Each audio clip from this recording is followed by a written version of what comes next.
আসসালামু আলাইকুম। আজ ২৭ এপ্রিল ২০২৬ খ্রিস্টাব্দ, ১৪ বৈশাখ ১৪৩৩ বঙ্গাব্দ, ৯ জিলকদ ১৪৪৭ ইসরি, সোমবার। সংবাদ পাঠ করছি মনির হোসেন কামাল। প্রথমেই শুনবেন সংবাদ শিরোনাম। শেরেবাংলা একে ফজলুল হকের মৃত্যুবার্ষিকী। বরগুনায় নতুন করে হামে আক্রান্ত ১০। তালতলীতে কিশোরকে পিটিয়ে হত্যা। জামালপুরে মা মেয়ে সহ ৩ জন নিহত। নানা বাড়িতে বেড়াতে গিয়ে ২ বোনের মৃত্যু।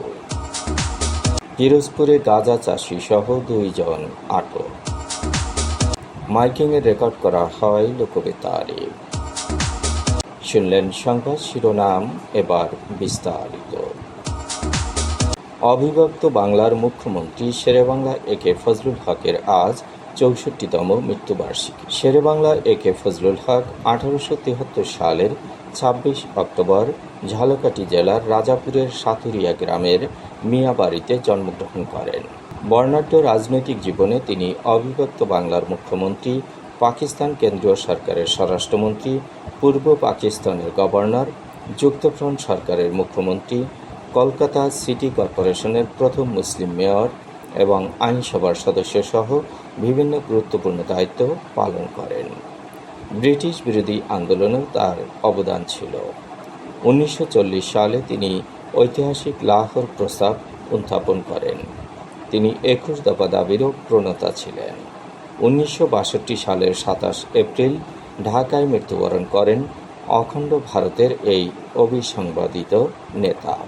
বরগুনায় গত ২৪ ঘণ্টায় নতুন করে হামে আক্রান্ত হয়েছে আরও ১০ জন। চলতি বছরে হামে আক্রান্ত রোগীর সংখ্যা ৩৩৮ জন। নিশ্চিত হাম রোগী শনাক্ত হয়েছে ৩৮ জন।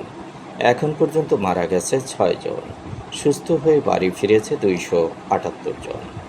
গত ২৪ ঘণ্টায় বরগুনায় নতুন করে আর কেউ ডেঙ্গুতে আক্রান্ত হয়নি। চলতি বছরে এখন পর্যন্ত ডেঙ্গু আক্রান্ত রোগীর সংখ্যা ৭৮ জন। হাসপাতালে ভর্তি আছেন ৪ জন। তালতলীতে বেধড়ক পিটুনিতে এক কিশোর নিহত হয়েছে। ফুটবল খেলার মাঠে গরুর বাছুর ঢুকে পড়ায় হজরত আলী নামে কিশোরকে পিটিয়ে হত্যা করা হয়। নিহত কিশোর হরিণখোলা গ্রামের মৃত ইদ্রিস খলিফার ছেলে। শনিবার বিকেলে হরিণখোলা মাদ্রাসা মাঠে কয়েকজন কিশোর ফুটবল খেলছিল। এ সময় হজরত আলী গরু নিয়ে বাড়ি ফিরছিলেন। একটি গরুর বাছুর মাঠে ঢুকে পড়লে খেলায় বিঘ্ন ঘটে। কবিরাজপাড়া সরকারি প্রাথমিক বিদ্যালয়ের প্রধান শিক্ষক আব্দুর রহমানের ছেলে মুসা ক্ষিপ্ত হয়ে হজরত আলীকে বেধড়ক পিটুনি দেয়। তালতলী হাসপাতালে চিকিৎসাধীন অবস্থায় রবিবার হজরত আলী মারা যায়। জামালপুরের মেলান্দহ উপজেলায় কালবৈশাখী ঝড়ে ঘরের উপর গাছ ভেঙে চাপা পড়ে একই পরিবারের মা মেয়ে সহ ৩ জনের মর্মান্তিক মৃত্যু হয়েছে। সোমবার ভোররাত ৪টার দিকে মেলান্দহ উপজেলার নয়ানগর ইউনিয়নের দাগি এলাকায় এ ঘটনা ঘটে। রোববার দিবাগত রাতে নিজ বসতঘরের একই বিছানায় ঘুমিয়েছিলেন মা ও ২ মেয়ে। রাত গভীর হলে হঠাৎ শুরু হওয়ায় দমকা হাওয়া ও বৈশাখী ঝড়। এক পর্যায়ে ঘরের পাশের একটি বড় মেহগনি গাছ উপড়ে পড়ে টিনের ঘরের ওপর পড়ে। এতে ঘরের ভেতরে ঘুমিয়ে থাকা ৩ জনই গাছের নিচে চাপা পড়েন। ঘটনাস্থলেই তাদের মৃত্যু হয়। নিহতরা হচ্ছেন দাগি এলাকার মৃত আব্দুল গনি মণ্ডলের স্ত্রী খুকি বেগম, তার ২ মেয়ে ফরিদা আক্তার ও ফতে আক্তার। নোয়াখালীর সুবর্ণচর উপজেলার নানার বাড়িতে বেড়াতে গিয়ে পুকুরে ডুবে ২ বোনের মৃত্যু হয়েছে। রোববার চর ক্লার্ক ইউনিয়নের ৬ নম্বর ওয়ার্ডে এ ঘটনা ঘটে। নিহত শিশুর নাম রোকসানা আক্তার ও আফসানা আক্তার। তারা কোম্পানিগঞ্জ উপজেলার চর এলাহি ইউনিয়নের ৯ নম্বর ওয়ার্ডের গাংচিলের মহিউদ্দিনের মেয়ে। তারা দুজনই ওই এলাকার মারকাজুল কোরআন ইসলামিয়া মাদ্রাসার শিক্ষার্থী ছিল। নিহত ২ বোন মায়ের সঙ্গে কিছুদিন আগে কোম্পানিগঞ্জ থেকে সুবর্ণচরের চর ক্লার্ক ইউনিয়নের নানার বাড়িতে বেড়াতে আসে। গতকাল বাড়ির সামনের পুকুরে ডুবে তারা মারা যায়। পিরোজপুর পৌরসভার মাছিমপুর জামাইপাড়া এলাকায় একটি ভাড়া বাসায় অভিযান চালিয়ে গাঁজার গাছ উদ্ধার এবং মাদক সেবনরত অবস্থায় 2 যুবককে গ্রেপ্তার করেছে পিরোজপুর সদর থানা পুলিশ। রোববার রাত 9টার দিকে গোপন সংবাদের ভিত্তিতে পিরোজপুর সদর থানার একটি বিশেষ টিম ওই এলাকায় অভিযান পরিচালনা করে। অভিযানে ভাড়া বাসার পাশের বাগান থেকে গাঁজার 8টি গাছ উদ্ধার করা হয়। একই সময় ঘটনাস্থল থেকে 2 জনকে মাদক সেবনরত অবস্থায় আটক করা হয়। গ্রেপ্তারকৃতরা হলেন অবসরপ্রাপ্ত সেনা সদস্য আউয়াল হাওলাদারের ছেলে রিফাত এবং ওই বাসার ভাড়াটিয়া আল আমিন। আল আমিন তার ভাড়া বাসার পাশের বাগানে নিজ হাতে গাঁজার গাছগুলো রোপণ করেছিলেন। প্রাথমিক জিজ্ঞাসাবাদে তিনি গাঁজা সেবন এবং ব্যক্তিগত ব্যবহারের জন্য গাছ লাগানোর বিষয়টি স্বীকার করেছেন। মাইকিংয়ে রেকর্ড করা হয় লোকবেতারে। সুমধুর ও সুস্পষ্ট কণ্ঠে মাইকিংয়ের জন্য লোকবেতারের বিকল্প নেই। লোকবেতারের সাউন্ডপ্রুফ স্টুডিওতে করা হচ্ছে গান ও নাটকের রেকর্ড। সেই সাথে লোকবেতারের নামমাত্র টাকায় প্রচার করা হচ্ছে বিজ্ঞাপন। 15 সেকেন্ডের বিজ্ঞাপন প্রচারিত হচ্ছে মাত্র 500 টাকায়। 30 সেকেন্ডের বিজ্ঞাপন 1000 টাকা, 45 সেকেন্ডের বিজ্ঞাপন 1500 টাকা আর 1 মিনিটের বিজ্ঞাপন প্রচার করা হয় মাত্র 2000 টাকায়।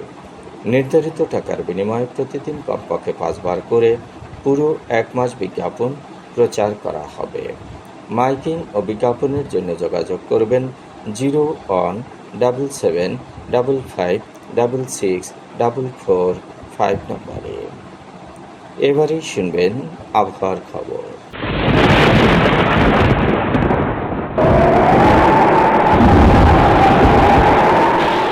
উপমহাদেশীয় উচ্চচাপ বলয়ের বর্ধিত অংশ পশ্চিমবঙ্গ এবং তৎসংলগ্ন এলাকায় অবস্থান করছে।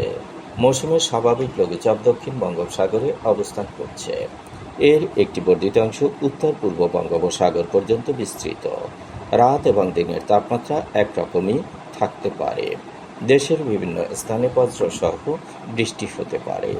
আজ দেশের সর্বোচ্চ তাপমাত্রা ছিল রাঙামাটিতে 37 ডিগ্রি সেলসিয়াস এবং সর্বনিম্ন তাপমাত্রা ছিল ময়মনসিংহে 18.3 ডিগ্রি সেলসিয়াস।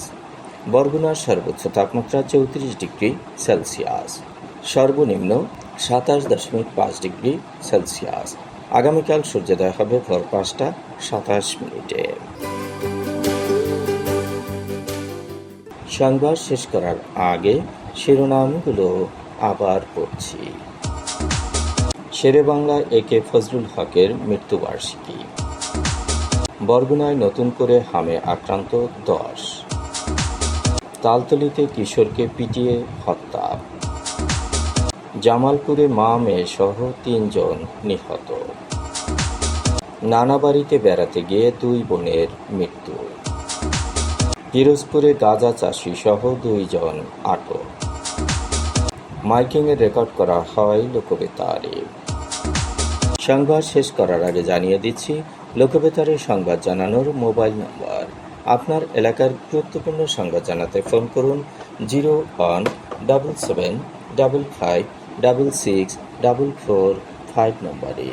আর লোকবেতারের সাথে যুক্ত হয়ে গান শুনতে চাইলে SMS করুন 01782973478 নম্বরে।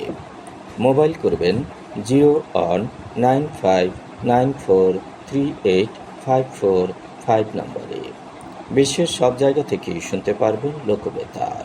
লোকবেতার fm.org ওয়েবসাইটের মাধ্যমে শুনুন সরাসরি অনুষ্ঠান। সংবাদ পাঠ এখানেই শেষ করছি।